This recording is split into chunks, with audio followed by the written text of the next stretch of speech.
Hi everyone. अभी थोड़ी देर पहले शाम के टाइम पे प्रेस कॉन्फ्रेंस हुई थी by union minister Dharmendra Pradhan जी।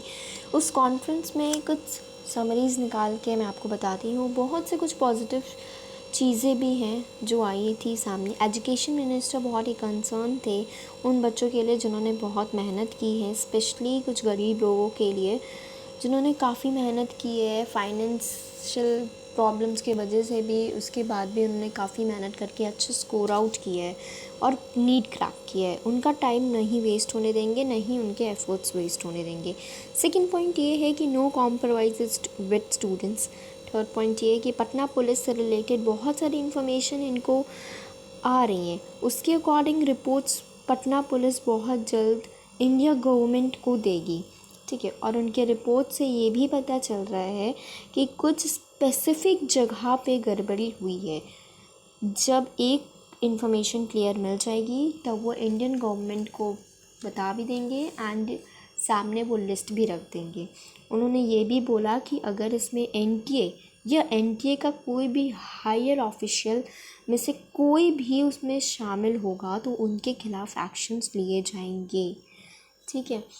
इन्होंने बोला है कि एनटीए के अंदर रिफॉर्म्स लाने चाहिए, उनके अंदर चेंजेस लाने की बहुत ज़रूरत है क्योंकि कुछ ना कुछ गड़बड़ी हर साल हर पेपर में कुछ ना कुछ एरर्स दिख रहे हैं। इसके लिए सरकार ने एक हाई लेवल कम्युनिटी बनाई है, ठीक है। हाई लेवल कम्युनिटी एनटीए के स्ट्रक्चर पे, फंक्शनल पे, ट्रांसपेरेंसी के सारे डाटा को एनालाइज किया जाएगा वहाँ पे उस हाई लेवल कम्युनिटी में।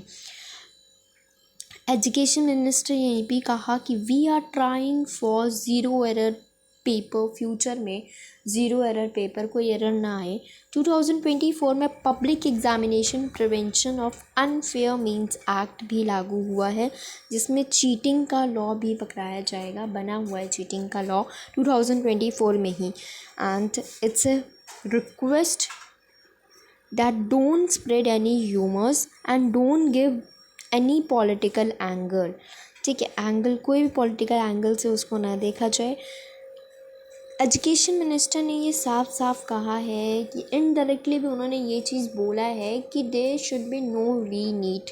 अभी के लिए फ़िलहाल कोई रीनीट नहीं होगा। स्पेशली वो बार बार यही कह रहे थे कि जिस आइसोलेटेड जगह पे, जिस पर्टिकुलर जगह पे लाइक इन बिहार या फिर कई ऐसी जगहों पे जहाँ पेपर लीक हुआ है, वही जगह इफ़ेक्टेड हो सकती है। उन्हीं जगह का उनका इनडायरेक्टली कहने का मतलब यही था कि हो सकता है उन लोग का ही सिर्फ एग्ज़ाम हो, सब लोगों को डिस्टर्ब नहीं करेंगे, सब लोगों की मेहनत ख़राब नहीं होगी, सब लोगों के एफर्ट्स ख़राब नहीं होंगे, ठीक है। सिर्फ कुछ स्पेसिफ़िक एरियाज़ जो लीकेज हुए हैं वो कुछ स्पेसिफ़िक एरियाज़ में हुए हैं। अब वो आइसोलेटेड एरियाज़ की वजह से पूरा इंडिया अफेक्टेड नहीं होना चाहिए। सो यही कुछ चीज़ें थी जो प्रेस कॉन्फ्रेंस में यूनियन मिनिस्टर धर्मेंद्र प्रधान जी ने हम लोग मतलब कही थी। And they have and he has said request that हम लोग देखेंगे, गवर्नमेंट की जिम्मेदारी है, हम लोग देख रहे हैं। अगर कोई भी ऐसा कुछ भी हुआ एनटीए की तरफ से, ऑफिशियल्स की तरफ से, सीनियर ऑफिशियल्स की तरफ से, उसकी जांच पड़ताल की जाएगी एंड उसके खिलाफ एक्शंस भी लिए जाएंगे। सो please wait and I would like to request you, I don't think so according to this press conference कि हर एक एरिया को हर ऑल ओवर इंडिया नीट होगा। स्पेसिफिक एरियाज़ पे हो सकता है। They sir has given us indirectly indication and indirectly hint they have given us, ठीक है। आगे पता चलेगा 8 जुलाई को कि व्हाट इज़ द डिसीज़न।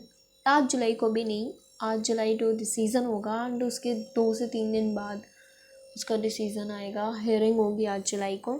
सो ये सारे इश्यूज़ वहाँ पे रखे गए हैं, बट लेट्स सी। एंड उसके पहले आप लोग, आई वोंट से दैट हुआ ना हुआ, ऑल ओवर इंडिया होगा नहीं होगा, क्या होगा, वी ऑल डोंट नो। ये पूरी चीज़ें सुप्रीम कोर्ट के ऊपर हैं, ठीक है।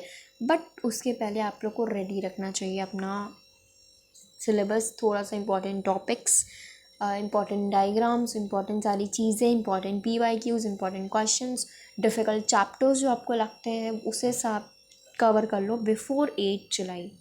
Thank you so much.